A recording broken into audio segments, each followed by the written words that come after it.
तो हेलो दोस्तों, कैसे हैं आप सब। आई होप अच्छे होंगे। आप सबका हमारे YouTube channel the vision classes में स्वागत है।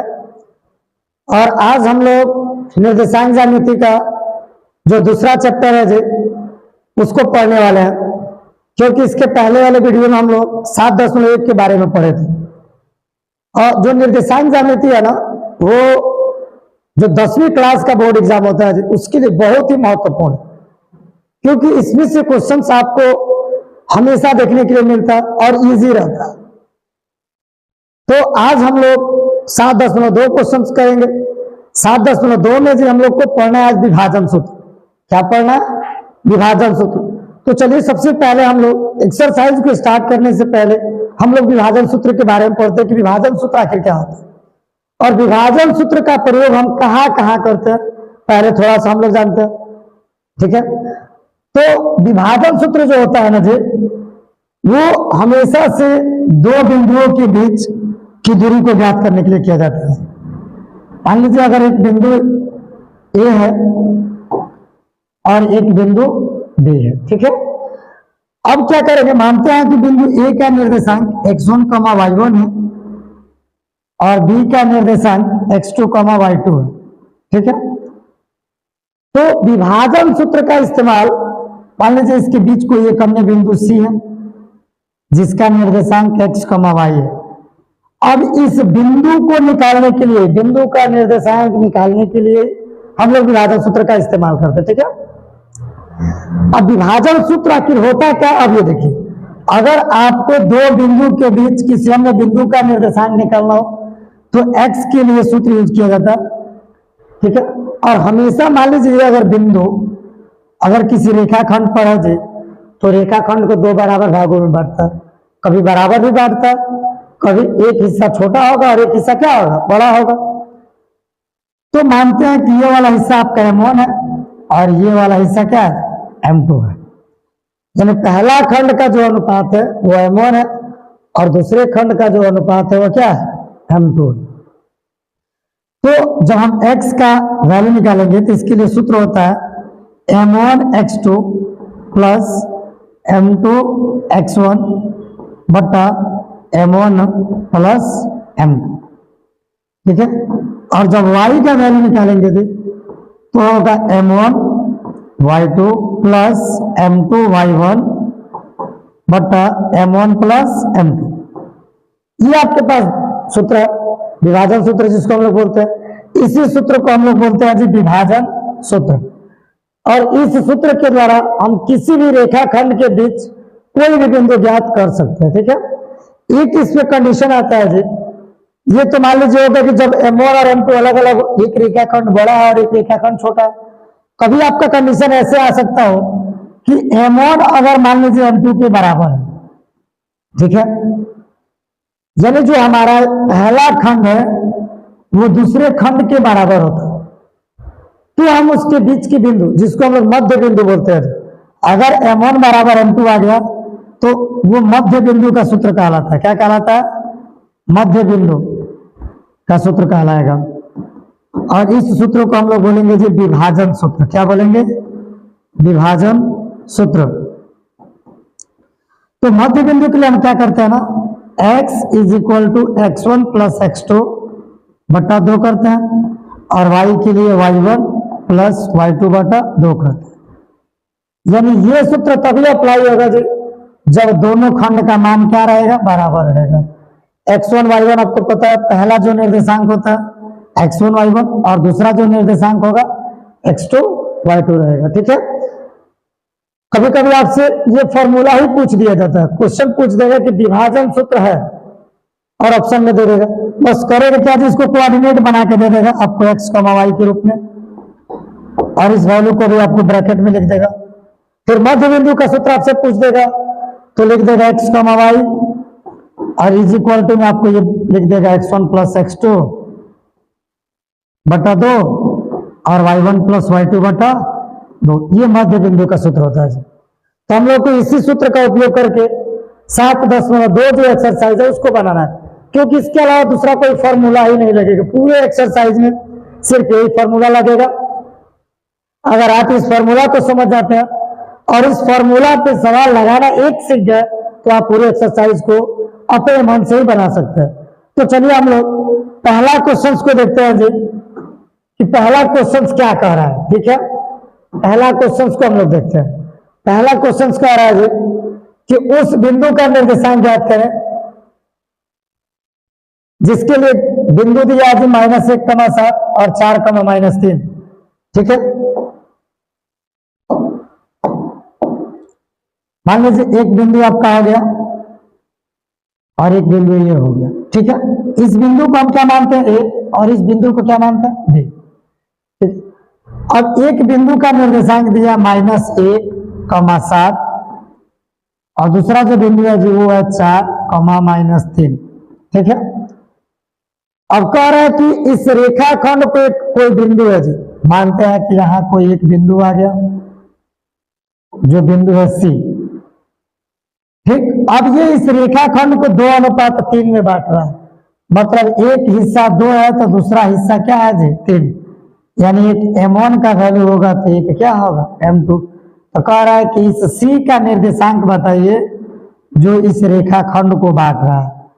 तो हमेशा दोस्तों याद रखिएगा कि जो पहला बिंदु होता है हम लोग उसको x1 और y1 मानते हैं, जो लास्ट वाला बिंदु रहता है उसको x2 और y2 मानते हैं, और जिस बिंदु का निर्देशांक ज्ञात करना रहता है रेखाखंड का उस बिंदु को हम लोग मानते हैं जी x, y।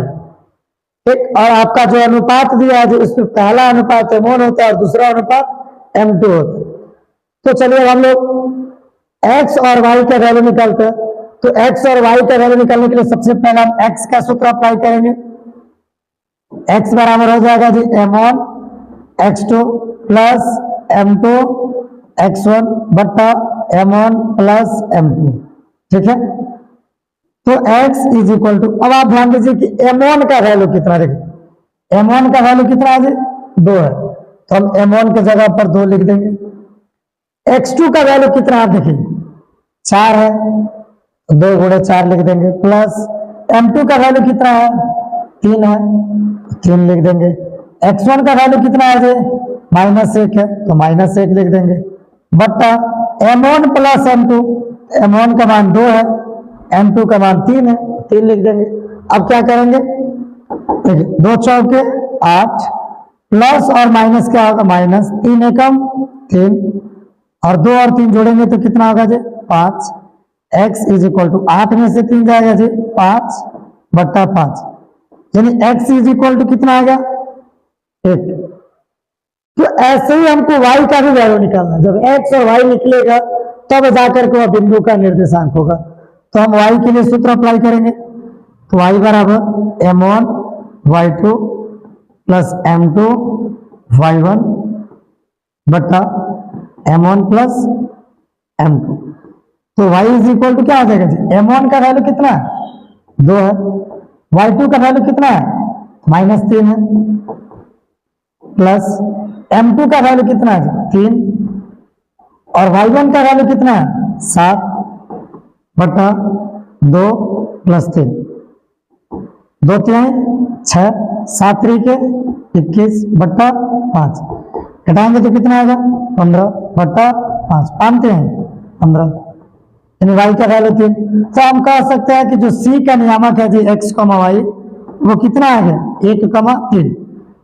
ठीक है, अब देखिएगा एक चीज और ध्यान रखिएगा, अगर दो बिंदु के बीच अगर है तो उसको अंतर विभाजन बोलते हैं और वो प्लस होता है।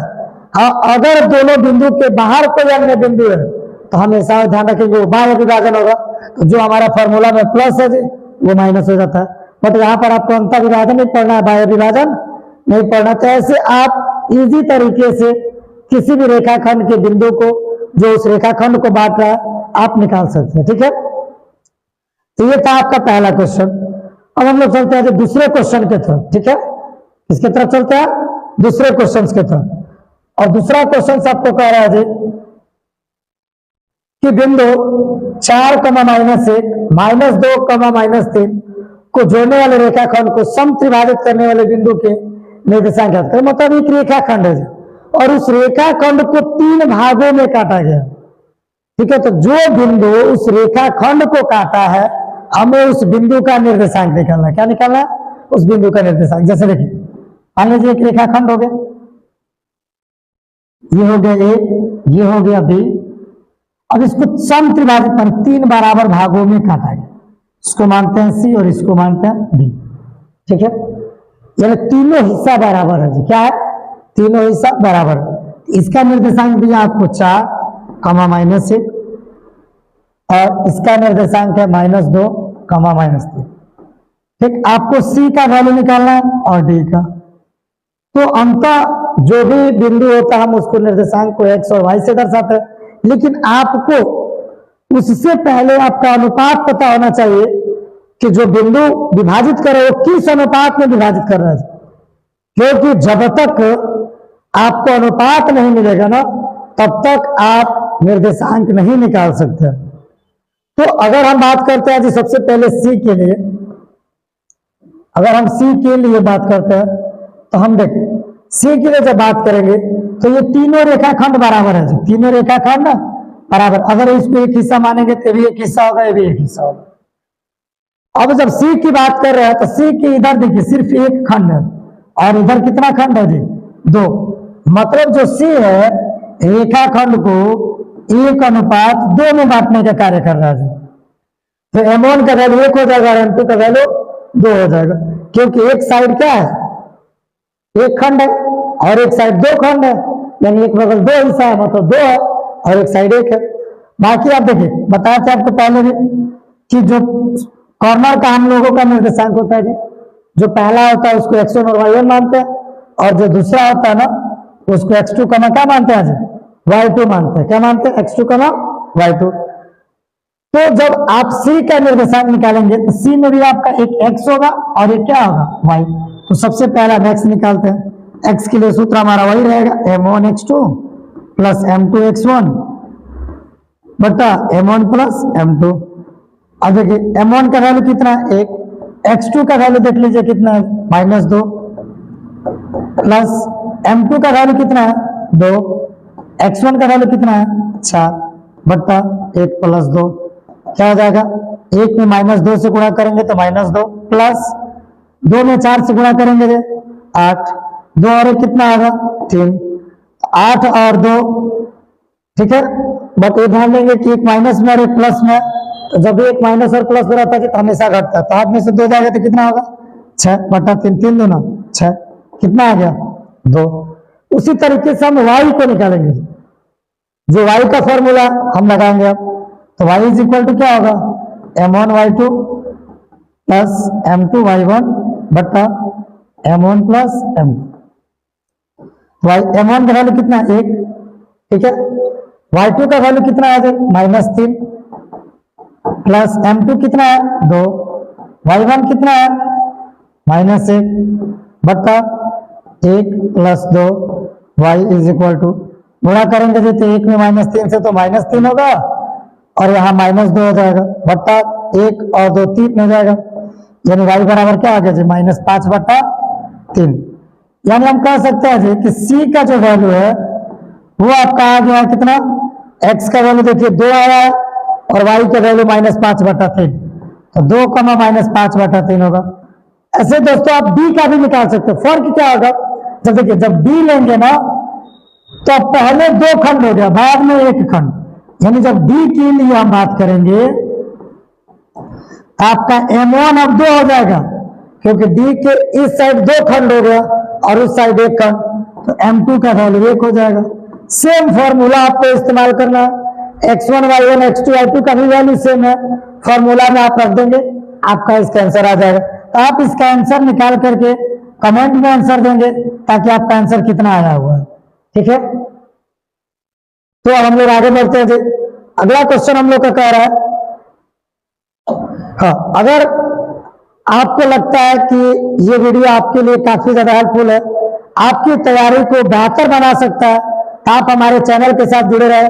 हम आपके लिए हमेशा लगातार जो भी चैप्टर्स आपका है, इंपॉर्टेंट चैप्टर्स 10th क्लास का, पहले उसको कराएंगे, फिर आपको जो थोड़ा सा नॉर्मल रहता है जहां से क्वेश्चन, उसको भी कराएंगे। मतलब आपको पूरा हम क्लास 10th का मैथ आपके इस YouTube चैनल पर फ्री में कराने वाले हैं, इसके लिए कोई चार्जेबल नहीं है।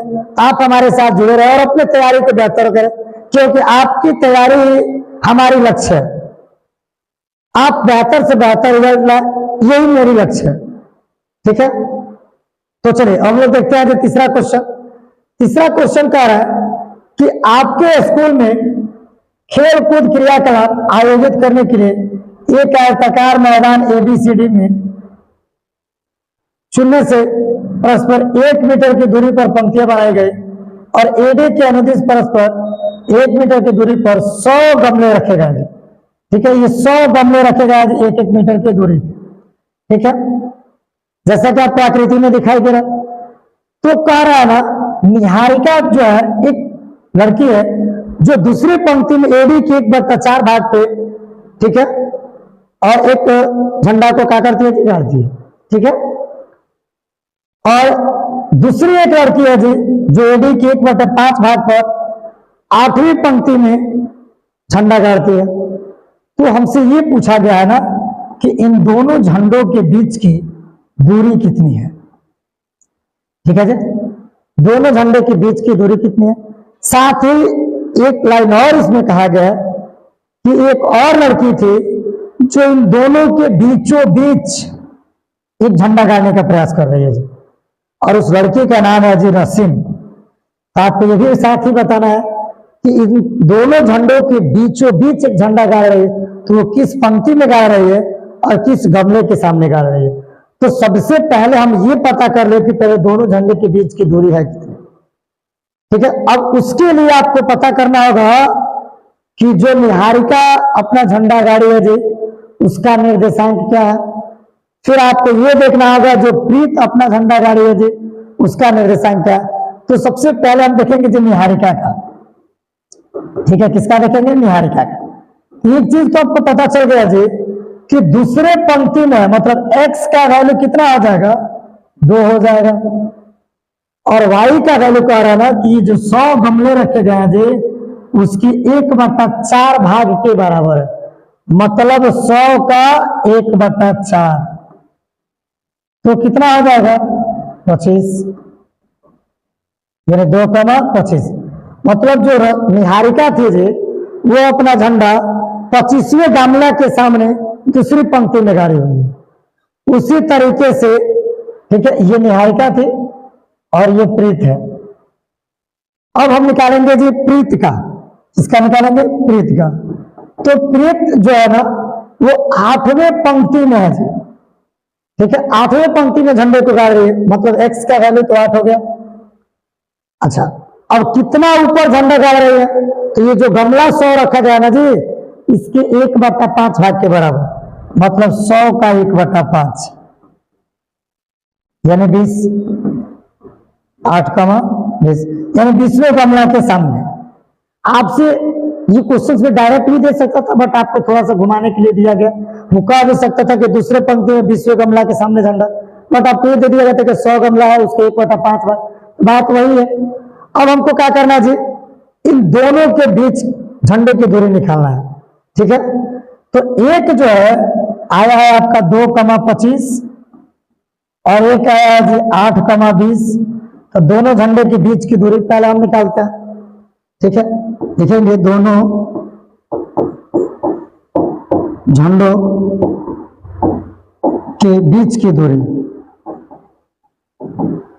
ठीक है, तो ध्यान देंगे दूरी के लिए हम बताते हैं आपको कि जब भी 2 निर्देशांक दिया होगा तो आप उसके पहला में से पहला को घटा लेंगे, उसका स्क्वायर कर देंगे, दूसरा में से दूसरा को घटा लेंगे, उसका स्क्वायर कर लेंगे, और स्क्वायर रूट कर लेना। ठीक है, देखिए अंडर रूट करते हैं। अब इसमें का पहला 8 है, इसमें का पहला 2 है, 8 में से 2 घटा देते हैं, उसका स्क्वायर कर देंगे।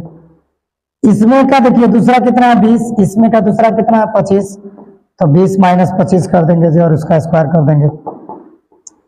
तो 8 में से 2 जाएगा तो कितना बचेगा, 6, 6 का वर्ग कितना होगा 36। 20 में से 25 जाएगा तो -5 का वर्ग करेंगे तो 25 होगा, क्योंकि माइनस का वर्ग क्या होता है 25। अब इसको जोड़ेंगे तो कितना आया √61। कितना आया √61, यानी दोनों झंडों के बीच की दूरी कितना है √61। 61 होगा। कितना आएगा जी? √61।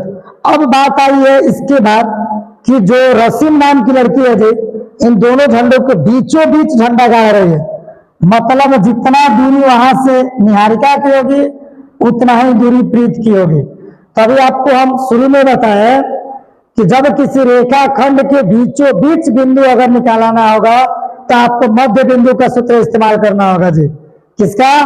मध्य बिंदु का। किसका निकालना होगा? मध्य बिंदु का। मतलब देखिए आपके पास ये मान लीजिए हो गया, ये जो झंडा आया था जी आपका 2,25 पर गाड़ा गया था, एक झंडा था जी जो 8,20 पर गाड़ा गया था।